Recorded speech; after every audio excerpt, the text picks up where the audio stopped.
За Америкийн нэгдсэн улсын нийслэл Вашингтон DC хотын төв хэсэгт тус улсын 16 дахь ерөнхийлөгч Абрахам Линкольны гантиг чулуун хөшөө бол одоо маш ариун дагшин байдалтайгаар ингэж сүндэрлэн оршдог.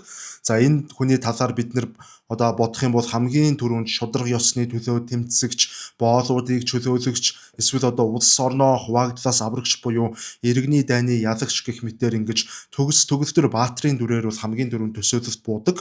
Гэхдээ мэдээч хэрэг ямар ч хүний дотор сайн болон муу талууд бол зэрэгцэн оршиж байдаг. За Абрахам Линкольн гэдэг энэ хүний хувьд бол шороогоор шав хийсэн гэж яриад байгаа. Одоо шалгүй гэсэн үг л дээ, нэг ёсондоо ийм хэмжээний тийм одоо маш ядуу гэр бүл тийм модон овоохоо дотор төрөж хүн болж өсөөд тэндээсээ одоо нэгдсэн улсын түүхэнд хамгийн агуу ерөнхийлөгч болж чадсан ийм өндөр хувь тавилантай нэгэн. Гэхдээ тэр доороос тэр дээшээ хүрэх зам бол мэдээч хэрэг түүний хувьд дардан байгаагүй. Линкольн зөвхөн улс төрийн өрсөлдөгчдтэйгээ өрсөлдөхөөс гадна өөрийнх нь дотоод сэтгэлийнхэн тэр гүнд оршиж уйсан асар хүнд хэлбэрийн сэтгэл готролтой бол насан туршдаа тулалдаж амьдэрсэн нэг юм аа. За агва үйл хэрэг гэдэг бол мэдээч хэрэг тодорхой хэмжээний их багаар бол золиос бол байнга шаардж байдаг. За тэрээр улс орноо бол цусд иргэний дайнаас бүрэн бүтэн авч үлдэхийн тулд шаардлагатай үеүүдэд Америкийн нэгдсэн улсын үндсэн хуулийг хүртэл уландаан гიშгэж улс төрийн өрсөлдөгчдөө шаардлагатай тохиолдолд шоронд хорж орчин цагийн нэг ёсондоо бидний хэлж заншснаар бол дарангуулагчийн тиймэрхүү ааш авирыг хүртэл одоо өөрийнх нь цаг үед гаргаж ирсэн ийм л нэг удирдагч. За мөн Линкольн бас маш сэргэлэн тийм туйлын овчин хүн байсан гэдэг. За тухайлбал одоо бүх хүн төрөлхтний түүхэнд энэ алтан үсгээр бичигдсэн түүний одоо боолуудыг чөлөөлөх тунхаг хэмээх алдарт тунхаглал тунхаг бичиг одоо байдаг. Гэтэл одоо энэ тунхаг бичиг нь хүртэл яг үнэндээ бол цэвэр ёс суртахууны дуудлагаар бол боловсруулагдсан ийм тунхаглал биш гэдгийг бол одоо бас энэ ч бол хэлэх хэрэгтэй. За харин энэ тунхаглалыг яагаад Линкольн гаргах болсон бэ гэхээр Америкийн нэгдсэн улсын иргэний дайнд тэрээр ялахын тулд нэг ёсондоо бол энэ хар арьстай боолуудыг одоо өөрийнх нь талд тулалдуулахын тулд хийсэн тийм төгс төгөлдөр шатрын нүүдэл байсан гэж орчин цагийн түүхчид бол үзэх болсон. Гэхдээ мэдээч хэрэг төгс хүн гэж бол байхгүй. Цаг үеийн шаардлагаар ер нь ямар ч улс орны тийм удирдагчид бол тухайн үедээ шаардлагатай золиосыг гаргаж шаардлагатай залив мөхийг бол ингэж гаргаж байдаг, гаргасаар ч ирсэн. Ер нь бол энэ гаргах ёстой зүйл. За учир нь яагаад вэ гэвэл мэдээч хэрэг ялагчд бол одоо түүхийг бол бичдэг учраас ямар нэгэн байдлаар бол ялах нь чухлаа гэдэг ийм одоо философи бол ноёлж байдаг. За ингээд Абрахам Линкольны гэрэл сүдэр хосолсон баатарлаг бөгөөд гунигтай амьдралын талаар өнөөдрийн дугаараар бол ярихаар бэлэн болоод байна.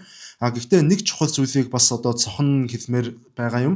За юу вэ гэвэл энэ манай зарим үзэгчдийн зүгээс одоо хитрхи нэг талаа барьж дугаар хийгээд байна. Нэг хүнээ хитрхи магтах иймэрхүү байдалтай дугаар хийгээд байна гэж одоо иймэрхүү санал гомдол ирсэн учраас яг өмнө нь орж ирсэн та бүхний зарим нь үзсэн бол Махатма Гандиг бол яг би хоёр талаас нь ярьж ирсэн. Тэгэхээр одооноос ер нь энэ орох хүмүүсээ бас ингэж хоёр талаас нь сайн муутайгаар нь хослуулан ярьж байхаар бол ингэ шийдлээ. За ингээд өнөөдрийн дугаарыг эхэлцгээе. That government of the people, by the people, for the people.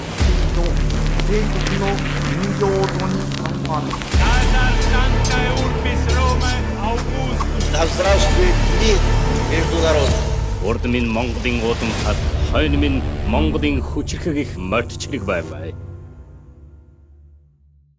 За Америкийн нэгдсэн улсын ерөнхий боловсролын сургуулиудын сурах бичигт бол одоо хүүхэд бүхэнд энэ Абрахам Линкольн одоо Кентаки мужийн тэр шорон шавтай ганц өрөөдийн модон овоохоо дотор өсөж торнож өөрийнх нь туйлын тэр хичээнгүй байдал хичээл зүтгэлээр нэгдсэн улсын ерөнхийлөгч болж чадсан гэж бол ингэж зааж сургадаг. За үнэхээр ч Линкольны бага нас бол одоо үгээр хэлхийн аргагүй тийм туйлын ядуу зүдүү хатуу ширүүн орчинд бол тэрээр өнгөрөөсөн. За түүнийг бол одоо дөнгөж 9 настай байхад нь Линкольны ээж Нэнси гэдэг эмэгтэй бол тэр хортой ургамал идсэн үнэний сүү ууснаас болоод тэгэж хүүгийнх нь нүдэн дээр маш их зовлон шаналлтайгаар тарчилсаар ингэж амьсгал хураасан гэж бол бичигдсэн байдаг. Бага насандаа ингэж ээжигээ алдсан энэ сэтгэлийн шарх нь бол Линкольны хувьд хизээч арилахааргүй түүний сэтгэлд мөнхөд дагалдаж хадагдаж явах тийм гунигийн сүудэр болж хувирсан байдаг. За энэ бүхэн одоо ингээ энэ бүх харанхуй туйлын уйдгартай бөгөөд ийм гунигтай гачлантай амьдралаас түүнийг аварсан цорын ганц гэрэл гэгээ бол тухайн үед ном байсан гэж хэлж болно. За Линкольны амьдралын туршид бол одоо сургуульд нийтдээ энэ хүн ч ерөөсө ганцхан жилийн хугацаанд сургуульд сууж байсан гэдэг. Хэдий тийм боловч тэр одоо өөрөө цаанаасаа тэр хувь хүн нь унших дуртай, сурах, судлах дуртай ийм хүн байсан гэж байгаа. За иймээс тэрээр өдрийн цагаар бол ерөнхийдөө газар хаглах, мод хаглах гэх мэтээр янз бүрийн тэр хүнд хөдөлмөрүүдийг эрхлэдэг байсан хэрнээ. За шөнийн цагаар харин тэр галын гэрэлд эсвэл тэр лааны гэрэлд бол нүдээ өвдөж хараагаа муудтал тэгж ном шагааж уншдаг ийм хүүхэд байсан. Гэхдээ тэр үед мэдээч хэрэг ном гэдэг зүйл бол одоо ховор өссөн өнөөгийн шиг ингэж хаа сайгүй номын дэлгүүрүүд байдаг одоо арай өөр нөхцөл байдалтай байсан. За иймээс Линкольн хүүхэд байхдаа шаардлагатай үед өөрийнх нь уншихыг хүссэн номыг бол авахын төлөө хэдэн 10 км өдөрт бол явган алхахдаг иймэрхүү тохиолдлууд хүртэл маш их гардаг байсан. Энэ хүн ямар ихээр тэгж ном уншиж сурах дуртай хүн байсан бэ гэдгийг бол одоо илтгэж харуулдаг. За хожим Линкольны эцэг бол одоо ээжиг нь нас барснаас хойш дахиж гэрлэж Сара Буш Джонстон гэдэг ийм одоо эмэгтэйтэй гэр бүл болсон. Гэхдээ яг энэ аавынх нь хоёр дахь гэрлэлт бол Линкольны хувьд маш сайнаар эргэсэн байдаг. За Сара гэдэг энэ эмэгтэй хүний хувьд тэрээр бол одоо бичиг үсгийн боловсрол тогтоосоо байхгүй хэрнээ хувь хүний өгөгдсөн тийм маш их ухаалаг дээрэс нь маш нэмжин сэтгэлтэй ийм эмэгтэй байсан. За иймээс тэрээр Линкольны тэр ном унших хүслийг маш ихээр дэмжиж за мөн одоо түүнийг хүчирхийлэгч эцгээс нь бас байнга хамгаалдаг болж нэг ёсондоо Линкольны одоо хамгийн том нөмөр нөөлөг болж хувирсан гэж ойлгож болно. За Линкольны амьдралын тэр хамгийн том сэтгэл зүйн шарх нь бол түүний төрсөн эцэг Томас Линкольн гэдэг тэр хүн байсан. Одоо энэ хүн бол ер нь бол одоо хүчирхийлэгч ийм аав байсан. За Томас бол одоо яг л тэр үеийнхэн тэр эгэл одоо жирийн тариачдын адилаар бол бичиг үсэг байхгүй амьдрал гэдэг энэ их даалаад ерөөсөө амьд үлдэхийн тулд бүхнийг хийхэд одоо бэлэн байдаг биеийн хүчний хөдөлмөрийг бол жинхэнэ ажил гэж үзээд бусад бүх хөдөлмөрийг бол одоо ажил гэж үздэггүй тийм одоо баг зэрэг бүдүүлэг хэрнээ мухар сүсэгтэй баригдсан ийм хүн байсан байгаа. За тэрээр одоо яг юу гэсэн үг вэ? Биеийн хүчний одоо хөдөлмөр бол жинхэнэ утгаараа ажил хөдөлмөр харин бусад ажлууд бол залхуучуудын одоо хийдэг тийм бие оторлсон тийм одоо хийсвэр ажиллаа гэж ингэж үзэж итгэдэг ийм хүн байсан байгаа юм. За иймээс эцэг нь бол Линкольныг баг багт нь тэр ном уншиж байгааг нь хараад бол одоо маш ихээр уурлаж ажил хийхээс завхурж хоошоо суусан тэр арчаагүй хойрог амтан гих мэтээр бол харааж ад үзэж за мөн одоо маш хэрцгийгээр одоо ном уншихыг харахад юм бол зодож шийтгдэг ийм хүн байсан. За улмаар Линкольн бол мэдээч хэрэг цаг хугацаа өнгөрөх тусам нас сахиж өсөж том болох тусам тэрээр өөрийнх нь эцгийг бол ямар тийм харанхуй мунхаг ямар ч зориг тэмүүлэлгүй одоо ийм хүн болохыг нь бол улам бүр таних аавыгаа ингэж маш ихээр одоо үдсэн яддаг ингэж одоо төлөвшөж өссөн байгаа. За мөн одоо энэ эцэг хүү хоёрын хооронд үүссэн энэ бүх ан цав бол хожимч гэсэн хизээч харьлаагүй байдаг. За тэдний энэ хүйтэн хөндийн нэг нэгэндээ дургу энэ одоо хаалттай харилцааны хамгийн эмгэнэлтэй хэсэг бол бүр хожим сүлд 1851 онд бол тохиолсон байдаг. За юу болсон бэ гэвэл тухайн жил Линкольны эцэг тэр Томас Линкольн бол үхлийн өвчин тусаад үхэхээ хүлээгээд байж байсан. Гэтэл тэр үеэр бол одоо түүний хүү Абрахам Линкольн бол маш амжилттай карьертай мөн одоо Америкийн нэгдсэн улстай бол нэлээд алдартай юм нэр хүндтэй хуульч болчихсон байсан. За иймээс одоо эцэг нь бол мэдээч хэрэг хөрхи одоо эцэг хүний ясаар үхэхээс өмнө хичнээн одоо тэгж муу амьдарч байсан ч гэсэн тэгж муухан ханддаг байсан ч гэсэн хүн гэдэг чинь магадгүй хөгшрөөд одоо ухаан суудаг ч үж болно. За тийм болохоор одоо амьсгал хураахаас өмнө хамгийн сүүлд ч одоо өөрийнх нь хүүг нэг харахыг хүсээд хүүрүүгээ ингэж хүн илгээсэн байдаг өөрийгөө өгөх гэж байгааг дуулахад за гэтэл Линкольн эцэгтэйгээ уулзах гэж очоогүй. Линкольн өөрийгөө бол тухайн үед маш их ажил ихтэй ажилласаа өндөж чадахгүй байна гэдэг иймэрхүү шалтгаанаар одоо хуурамчаар шалтгаалаад захиа илгээсэн байдаг. Харин тэр захианд нь бол одоо маш товчгоноор хэлэхэд бол таны амь нас таны амьдралыг ингээд бурханд даатгая да гэсэн одоо иймэрхүү тийм нэг ёсонд бол тийм хүүтэн хөндийн иймэрхүү загтал бол байсан.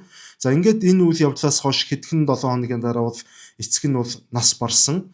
За харин Линкольн эцгийгээ нас барсны дараа мөн эцгийнхээ оршуулганд ч очоогүй. За бүр оршуулах ёслол дээр нь ч очоогүйгээр тогтохгүй Винкофен өөрөө тэгж энэ хорвоогоос явцлаа буюу буудуулж алагдах хүртлээр бүр нэг ч удаа тэр эцгийнхэн шарив дээр эцгийнхэн газар дээр тэр амьдралтаа очоогүй ийм л хүн. За мөн одоо яг оршуулах ёслол болохоор ч тэр оршуулхан дээр нөгөө нэг чулуу тавьдаг да. Одоо нэр оныг бичдэг. Тэгвэл тэр чулууг чинь бас нэг худалдаж авдаг. Гэтэл Винкофен бас мөнгөтэй хүн айгүй боломжийн амьдралтай болчихсон байсан хэрнээ эцгийнхэн тэр чулууны мөнгийг ч гаргаж өгөөгүй байдаг. Харин тэр чулууг нь яасан гэхээр эцгийнхэн тэр ойролцоо амьдарч исэн найз нөхөд одоо хөршүүдэн ч гэдэг юм уу тиймэрхүү хүмүүс дундаасаа мөнгө нийлүүлж байгаад эцэгт нь тэр оршуулгын чулууг нь бол авч өгсөн гэж ингэж түүхэнд бол бичигдсэн байдаг. За тэгэхээр Винкофен одоо ингээд маш амжилттай хуульч болчихсон байсан гэж бол сая дурдсан. За тэгвэл энэ талаар одоо үргэлжлүүлэн ярихад яг үнэндээ бол тэрээр хизээч хуулийн сургуульд бол сурч байгаагүй. За тэрээр бол одоо нас бид хүрсэн хойноо бол өдрийн цагаар бол одоо худалдагч, шуудан зөөгч за тэр байтугай завны сэлүүрчин хүртэл гих мэтэр одоо өөртөө олдсон бүхий л ажлуудаа бол амьдрахын тулд хийж амь зуудаг байсан. Гэхдээ өдрийн цагаар ажиллаад шөнийн цагаар тэрээр ядралаа гэж шууд унтчихгүй. За хүмүүсээс ном гуйж байгаад шүнжэнгөө ном уншиж өөрөө одоо хуулийн чиглэлийн номуудыг уншиж бие дааж хуульч мэрэгчлэг бол эзэмшиж хуулийн боловсрол олж эзэмшиж чадсан ийм хүн байсан. За энэ бүх одоо түүний хичээл зүтгэл нь бол Абрахам Винкофеныг бол одоо Иллинойс мужийн хамгийн нөлөө бүхий хамгийн өндөр орлоготой хуульчдын нэг болохоо зогсохгүй. За хожим түүнийг бол Америк нэгдсэн улсын цагаан ордон дотор хөл тавих тэр улс төрийн замыг нь хүртэл зассан ийм одоо үйл явдал гэж хэлж болно. За Винкофен ерөнхийдөө ингээд хуулийн боловсрол эзэмшээд өмгөөлөгч болсныхан дараагаар одоо шүүх танхимд орохдоо бол хизээч тэр үнэтэй хослол хувцас бол өмсдөхгүй юм хүн байсан. Харин Винкофен бол одоо маш энгийн яг л тийм дундаж Америкчуудын өмсдөг энгийн хувцсыг бол өмсдөг юм хүн байсан. За мөн түүний хамгийн том зэвсэг нь бол өндөр боловсролтой тийм үг хэллэг бол огтоосоо биш. Харин маш энгийн бөгөөд хөдлөшгүй логик сэтгэлгээ энэ хүний хамгийн гол зэвсэг байсан. За яаж одоо үүнийг одоо тайлбарлахын тулд одоо ямар жишээ авах вэ гэвэл одоо Винкофен бол тийм маш хэцүү ээдрээтэй хуулийн зүйл заалтуудыг одоо ямар ч боловсралгүй бичиг үсэггүй энгийн тийм тариачин эсвэл одоо модон урлаач одоо мужаан хүмүүст бол маш ойлгогдохоор туйлын энгийн байдлаар буюу одоо яг л тийм үлгэр эсвэл хөгжилтэй түүх ярьж байгаа юм шиг одоо иймэрхүү байдлаар хүмүүс тайлбарлаж чаддаг юм гоц авьяастай нэгэн байсан гэдэг. За шүүгчд болон тангарагны шүүгчд, тангарагтны шүүгчд бол одоо түүний шүүх хурлын танхим дотор ярьсан ярианд маш ихээр тэгж инээлдэж заримдаа уярч ингээд эцэст нь ерөнхийдөө дийлэнх шүүх хурлуудад бол шүүгчд Винкофены талд шийдвэр гаргаж Винкофен явдаг байсан. За мөн Винкофен бол одоо хэлсэн үгэндээ бас яг эзэн болж чаддаг, хүмүүст худлаа ярьдаггүй, заримдаа бүр өөрийнх нь тэр төлбөрийн чадамжгүй ядуу үйлчлүүлэгчдээс хүртэл төлбөр мөнгө авдаггүй ийм одоо сайхан сэтгэлтэй хүн байсан. За энэ ч утгаараа ард түмэн түүнийг одоо шудраг Эйб гэж бол ингэж хочилж бол дууддаг болсон байгаа. За Винкофен үнэхээр л бол одоо хувь хүнийхэн хувьд шудраг ёсыг эрхэмлэгч зарчимч нэгэн байсан уу гэвэл байсан. Гэхдээ одоо энэ контентны эхэнд хэлсэнчлэн тэрээр бас маш завьтай тийм овжин хүн бас байсан. За тухайлбал хожим ил болсон баримтуудаар бол Винкофен өөрийн улс төрийн хамгийн гол өрсөлдөгч байсан Джеймс Шифтс гэдэг хүнийг бол маш муухайгаар доромжилж одоо маш ихээр тэгж эвхэлсэн нийтлэлүүдийг өөрийнх нь нэр дээр биш харин Ребека гэдэг тийм эмэгтэй хүний одоо хуурамч нэр дээр бол бичиж нийтлүүлдэг байсан. Гэтэл өнөөх одоо Джеймс Шифтс гэдэг хүн нь бол одоо энэ бүхний ард Винкофен нуугдаж байгааг дараа нь олж мэдээд Винкофеныг бол үхэх сэххээ үзэх тийм хавц тулаанд дуудсан байдаг. Энэ нь одоо ямар хавц тулаан байсан бэ гэвэл энэ Джеймс Шифтс гэдэг хүн Винкофентэй нэгэн эсрэг нэг гардан сэлмээр тулалдах одоо нэгэн л амьд үлдэх ингэж тохиролцоо хийж агаад гэрээ хийж агаад тулалддаг ийм шудраг ёсны шудраг тулаанд дуудсан. За энэ тулаанд бол Винкофен түүнтэй тулалдахаар зөвшөөрөөд энэ хоёрын тулаан болоо Джеймс Шифтс бол ялалт байгуулсан. За Винкофен бол яг үүндээ бараг амиа алдахын наагур ийм л зүйл болсон.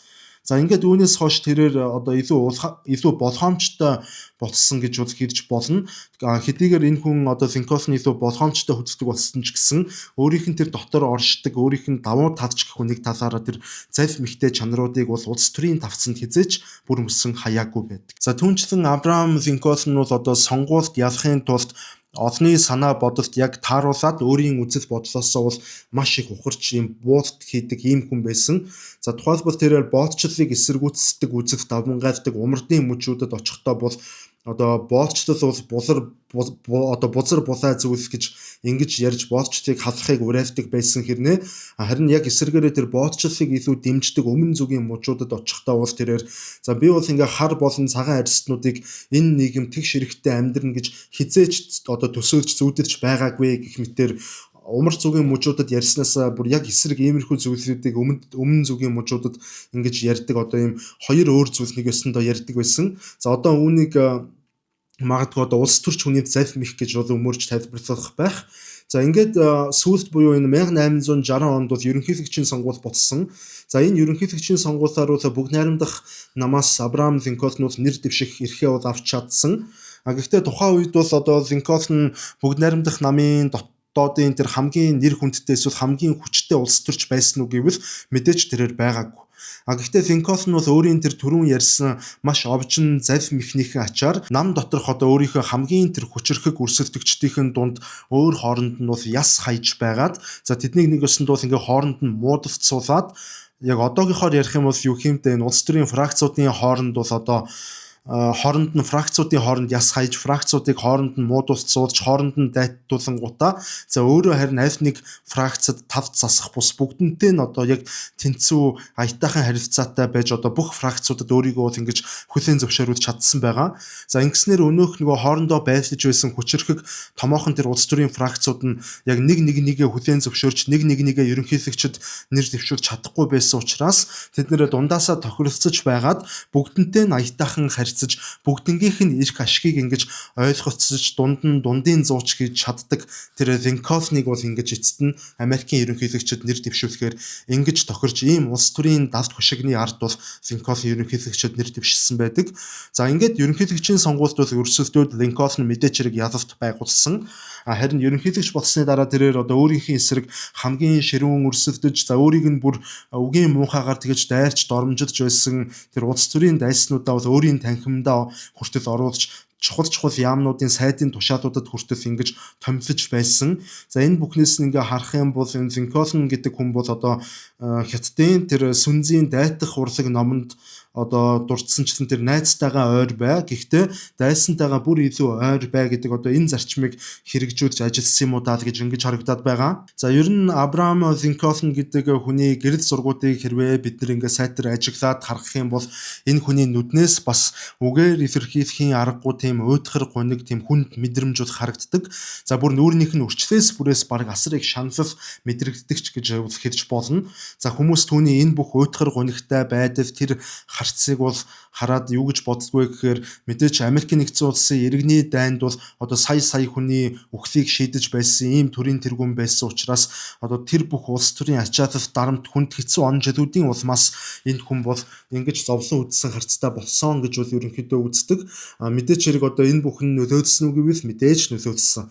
Гэхдээ Линкольны энэ харц бол яг үнэндээ иргэний дайнаас ч өмнө буюу бүр тэр залуу байх үеэс нь эхлээд бол одоо бий болсон. За өнөөгийн ангаах ухааны хэлэлгээр энэ Линкольныг одоо юу гэж онцлоод байна гэхээр энэ клиник сэтгэл готролтой одоо гүн хэлбэрийн тийм клиник сэтгэл готролтой ийм хүн байсан байж магадгүй гэж ингэж оншилж таамаглалт юм байлээ.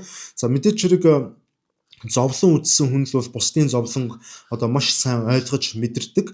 За Линкольн одоо энэ бүх гуниг готрол бол одоо түүнийг хизээч бусдыг одоо дээрээс нь хардаггүй бусдад бол эрх мэдлээрээ далаалгаж одоо мөнгөтэй ч юм уу тэр давуу талаараа нь далаалгаж бардамдаггүй ер нь бол тийм маш одоо энгийн тийм хүнлэг энэрэнгүй нэгэн болгож одоо төлөвшүүлсэн гэж нэг ёсонд бол ингэж хэлж болно. За тэрээр одоо ер нь бол энэ боол хүмүүсийн тэр хар арьстай боолуудын зовлон шаналлыг за дайнд хүүгээ яваад хүүхдээ автсан тэр эцэг эхчүүдийн үй гашууг бол яг л одоо өөрийн биеэр мэдэрч байгаа юм шиг ингэж гүн сэтгэлээсээ бол мэдэрч чаддаг ийм хүн байсан. За тэрээр одоо маш их бас тийм шог яриа тийм одоо хошин шогийн мэдрэмж сайтай хүн байсан одоо ингэж ярьдаг. За яагаад ийм хошин шогийн мэдрэмж сайтай шог ярианд дуртай байсан бэ гэвэл одоо орчин үеийн судлаачид юу гэж тайлбарлаад байна вэ гэхээр энэ Винкофен гэдэг хүн бол одоо өөрийнх нь тэр сэтгэл готролтой бүр мөсөн идэгдэж бүр мөсөн тэгж гадсуурахгүй тулд ингэж шог яриа ярьж ингэж өөрийнхөө хамгийн том сэтгэл зүйн хамгаалалтыг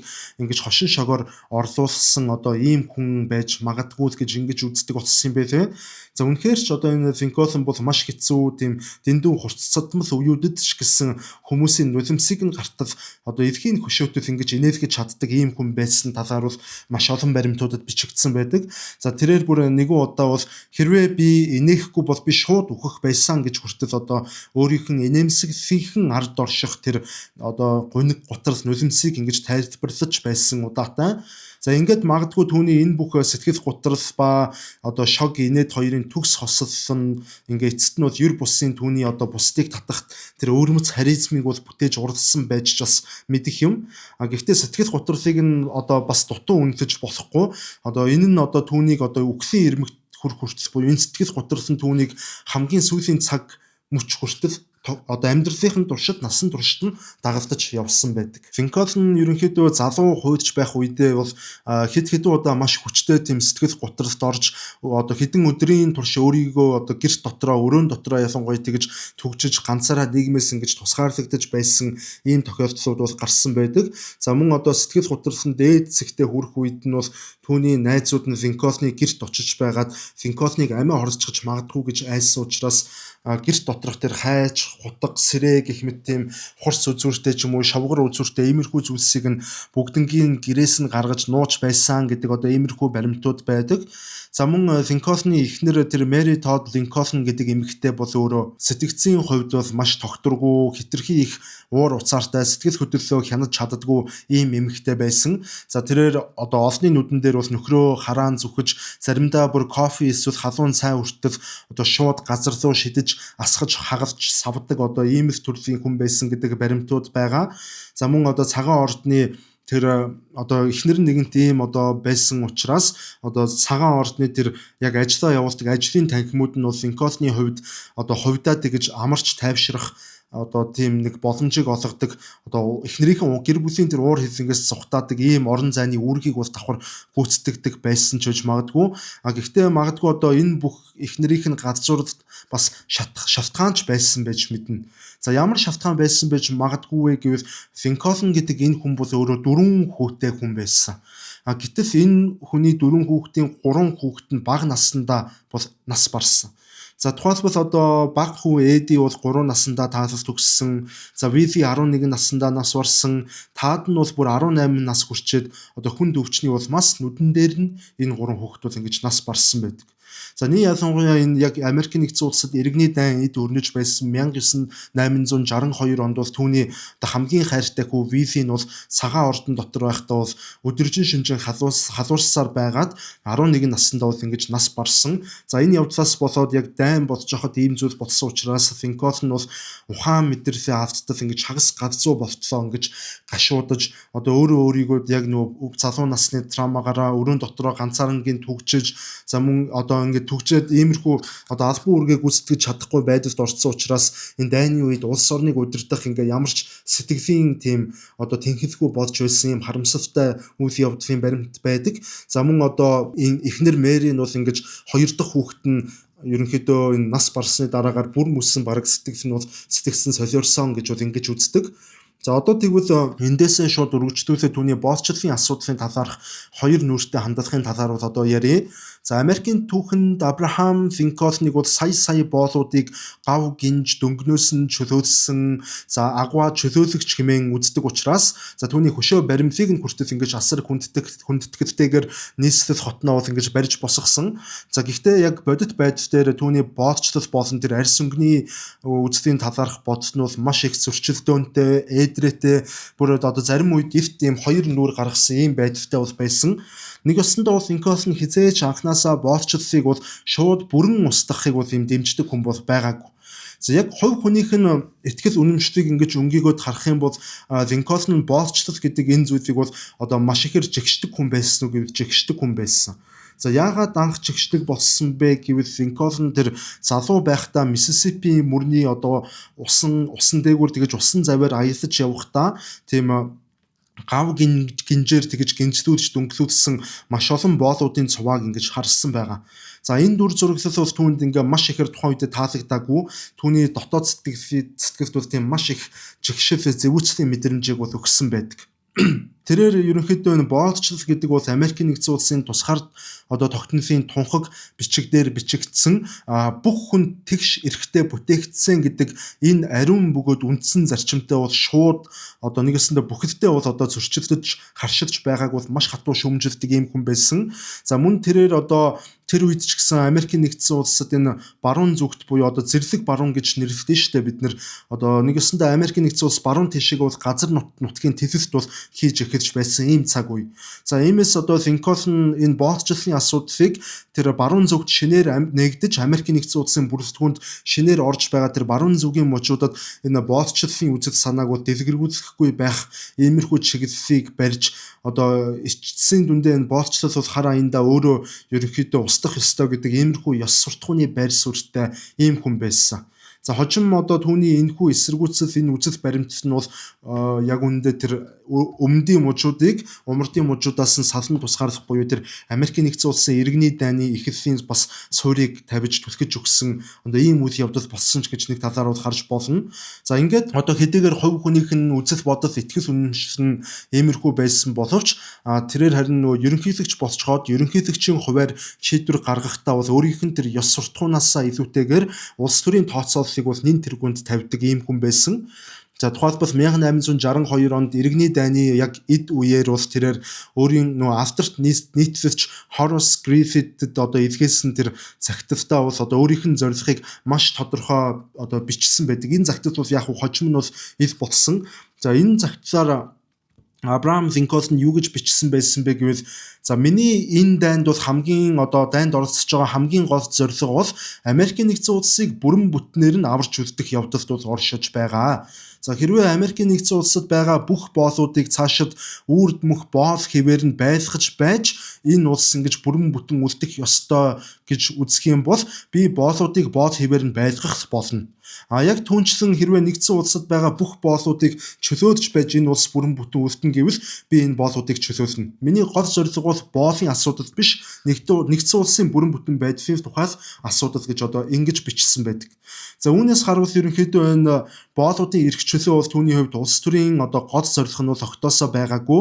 Харин улсаа бүрэн бүтэн авч үлдэх нь бол хамгийн гол зорилго байсан гэдэг нь бол маш тодорхой харагдаж байна. За ингээд хэдийгээр Линкольн гэдэг хүн хувь хүнийхэн үзэл баримтлалын хувьд энэ боолчлалыг ерөнхийдөө эсэргүүцдэг хүн байсан ч за яг үүндээ тэрээр бас энэ Америкийн нэгдсэн улсын нийгэм хар болон цагаан арьстай хүмүүсд тэгш хэрэгтэйгээр амьдрах ямар ч одоо боломжгүй одоо ийм байж ерөн чадахгүй дээ гэж бас ингэж итгэдэг байсан.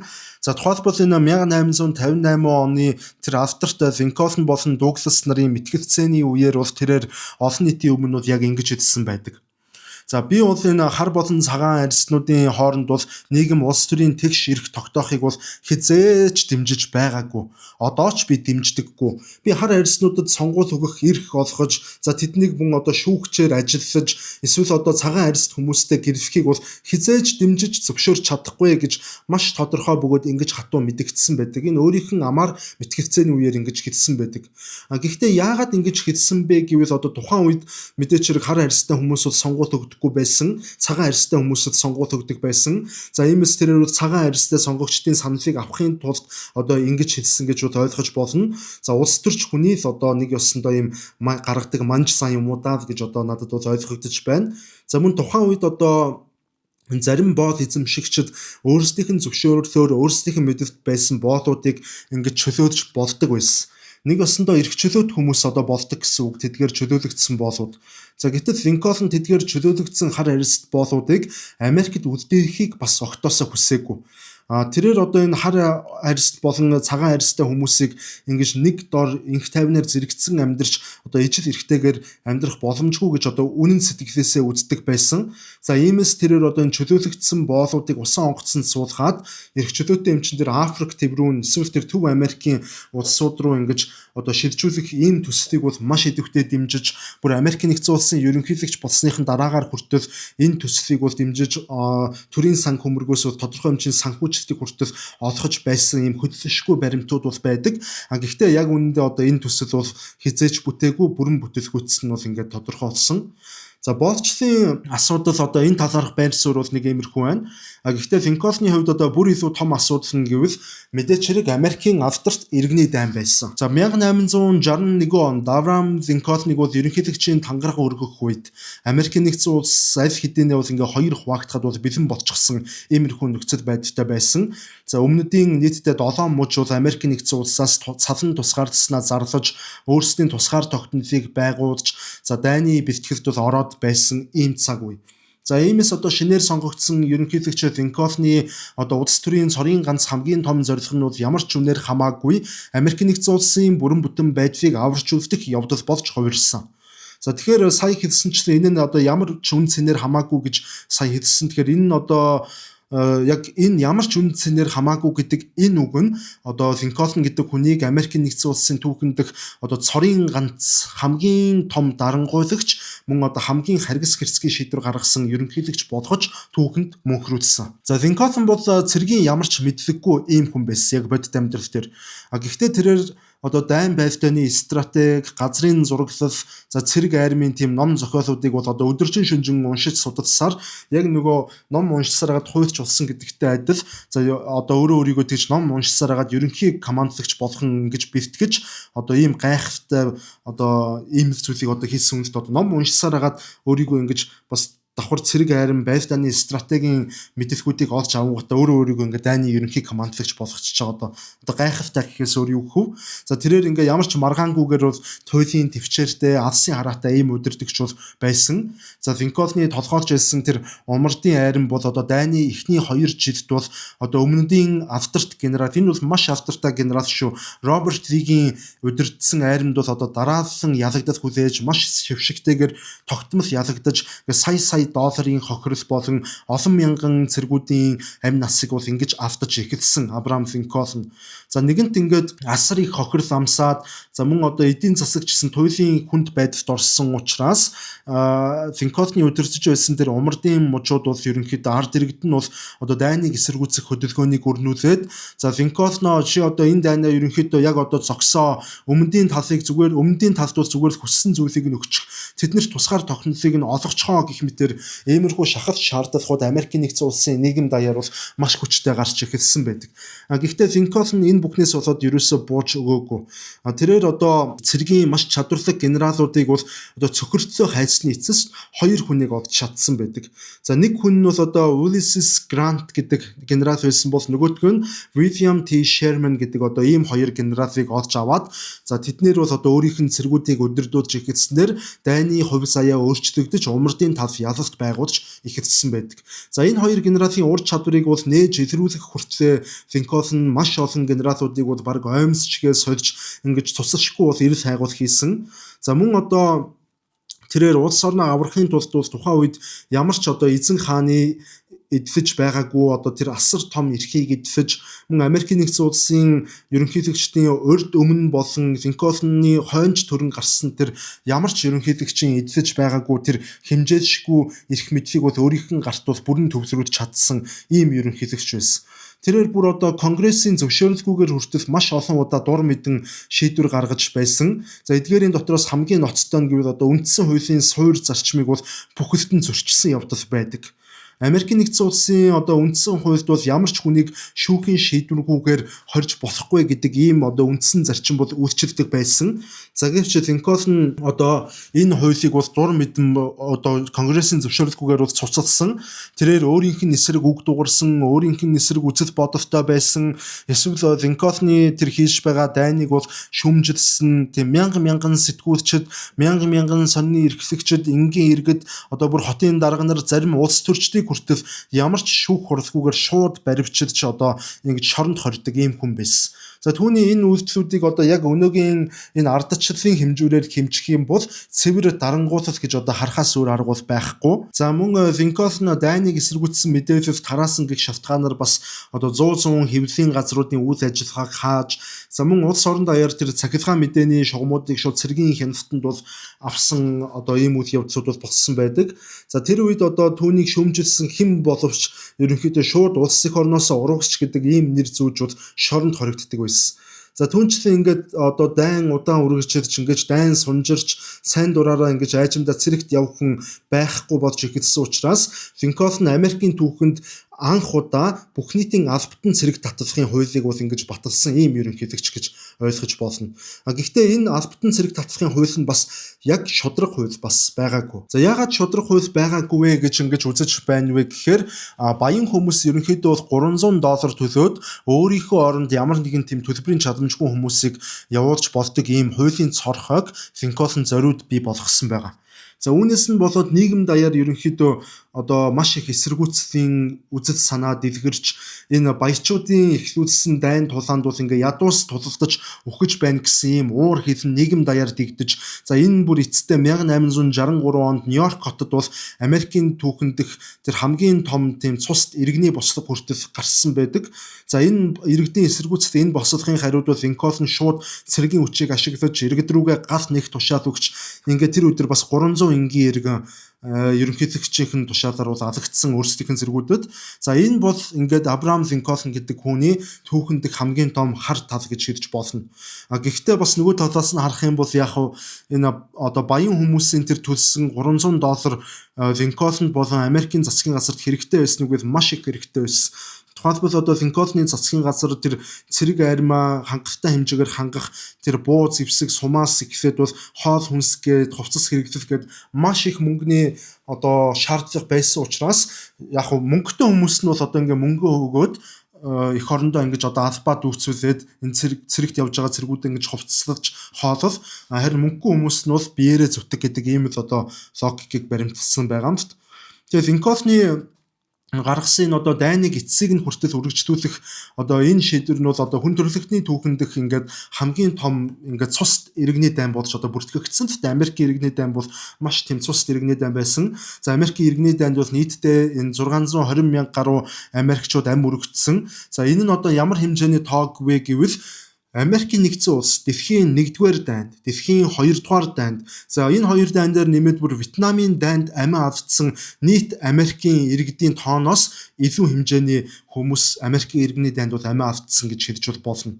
За тэрээр генералуудтай хандаж юу гэж хэлдэг байсан бэ гэхээр дайснуудыг зөвхөн одоо ялаад зогсохгүйгээр тэдний эдийн засаг, хот тосгод, хүн ард бүр амьдрах итгэлийг нь хүртэл бүр мөсөн устдаг гэдэг одоо ийм тушаал өгдөг байсан. Яг энийг нөгөө нэг total war гэж бол одоо нэрлээд байгаа юм шүү дээ. Total war гэд. За үүний үр дүнд одоо өмнөдийн мужууд бол тэр чигтээ ингэж үнс нуран болж шатаж ихэлсэн одоо хайр найргүйгээр бүгднийг нь устгаж ихэлсэн дахиж одоо умарч зүгээс ингэж тусгаарлах үзэл санаа тээх эцсийн буюу сүүлчийн тэр урам зоригийг нь хүртэл тэр бодол санааг нь хүртэл оюун ухааныг нь хүртэл тэгж устгасан тийм аимшигтай дайн болж за ингээд олон мянган хүн бол үгсэн гэр оронгүй болсон өлсгөлөнд нэрвэгдсэн ийм л дайн болсон. Одоо тэгээд дайн л дайн өнөөдөр ч гэсэн дэлхий дээр хаасаагүй дайн болж л байна. Дайн болохоор яах вэ? Энгийн иргэд хамгийн ихээр хохирдог, улс төрчдийн золиосол болдог, дайтж байгаа аль талбартал хэцүү байдаг.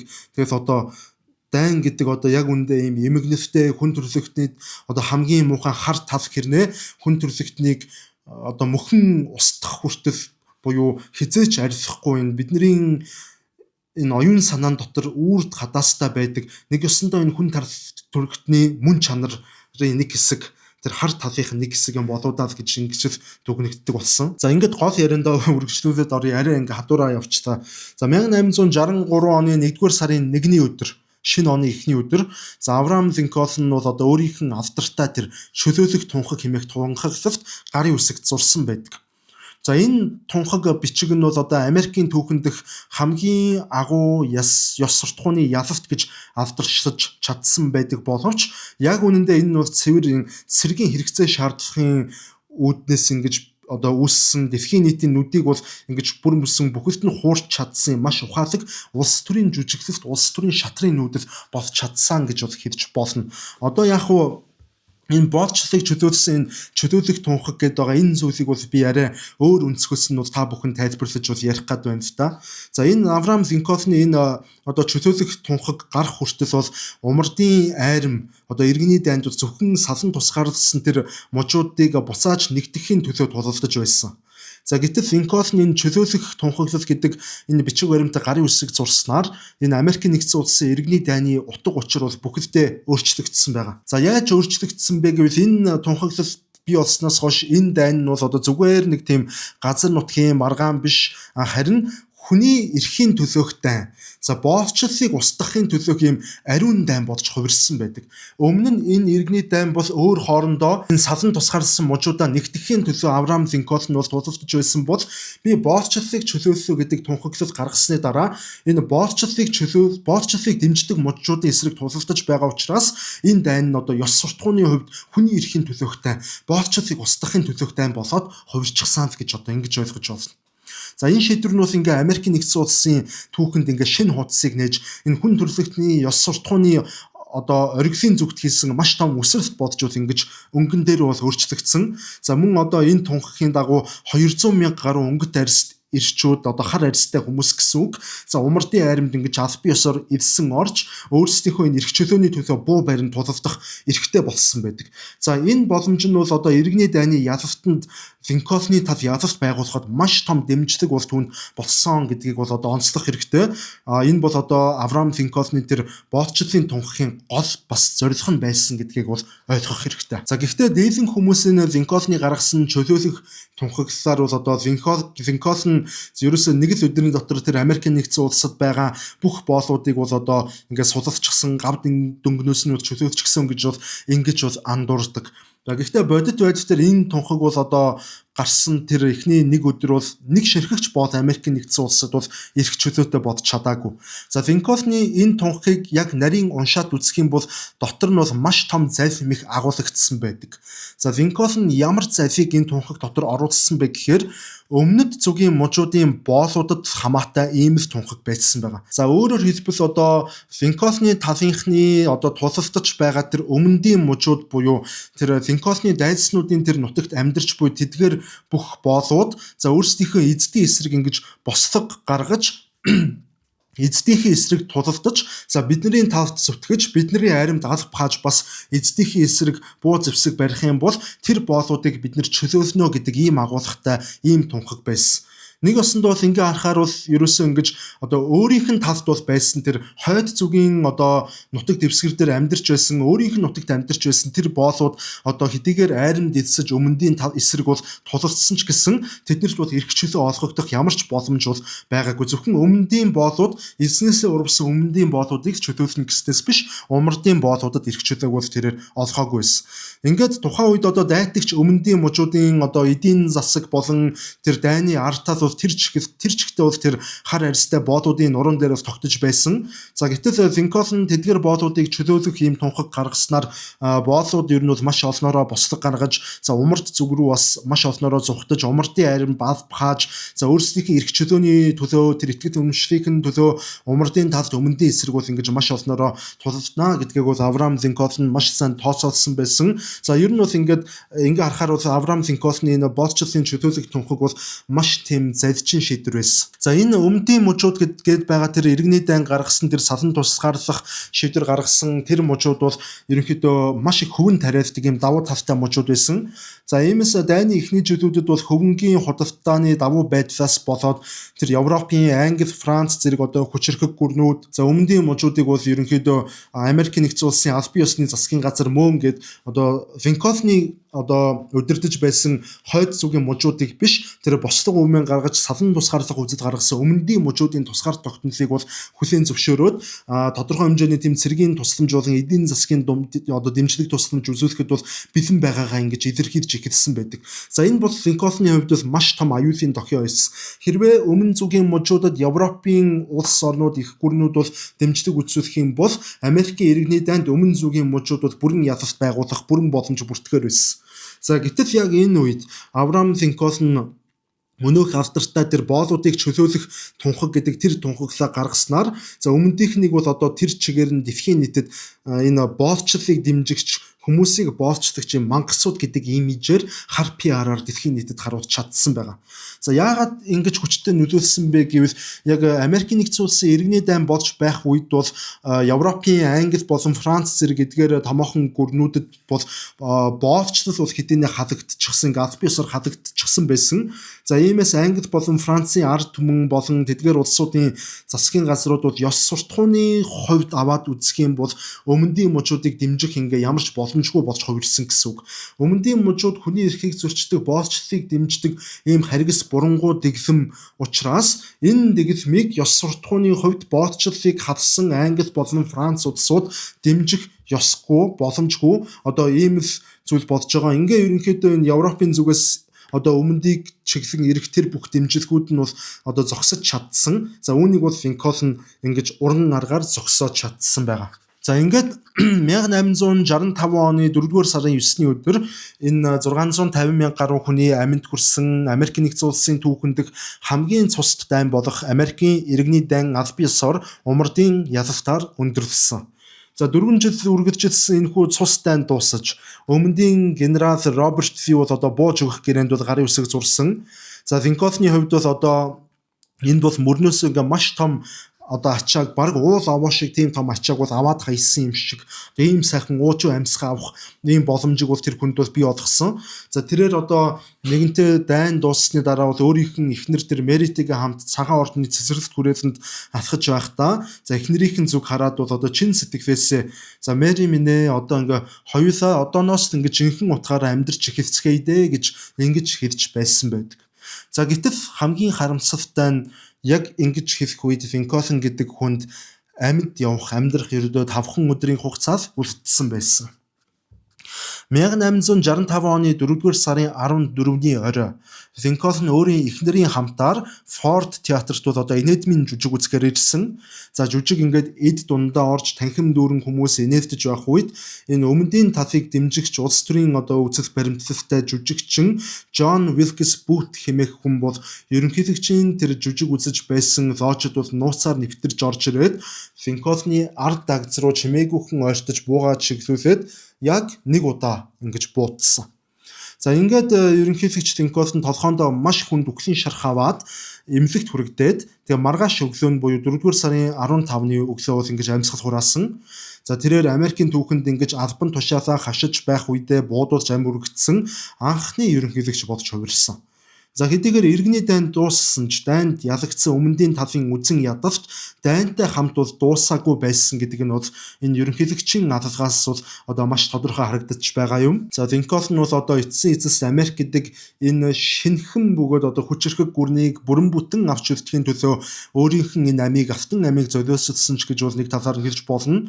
За ингээд Америк орон даяар бол одоо сая хүмүүс ялангуяа тэр өмнө зүгт эцдийн эсрэг бослог гаргаж иж тэгж эрх чөлөөгөө олж авч чадсан тэр зарим боолууд бол одоо маш ихээр эмэгдэн гашуудаж Линкольныг одоо Америкийг аврагч загалмайлсан эцэг хэмээн бүр маш өндөр хүндэтгэлтэй байдлаар ингэж нийгэм даяараа хүндэтгэж үзэх болсон. За гэхдээ Линкольны одоо энэхүү гинтийн бөгөөд эмгэнэлт үхэл нь бол одоо нэгэн маш том түүхэн одоо үр дагаврыг бол бий болгосон гэж хэлж болно. За ямар үр дагавар вэ гэвэл одоо түүний үхэл бол энэ Авраам Линкольн хэмээх хувь хүнийг нь бол одоо бүхэлд нь устгаж үгүй хийгээд за оронд нь бол энэ Линкольн бол хизээч алдаа гаргадаггүй Америкийн нэгдсэн улсын түүхэнд жинхэнэ утгаараа домог болох одоо өөр нэг юм нэр авдрыг бол түүнд зохиомлоор бүтээсэн байгаа.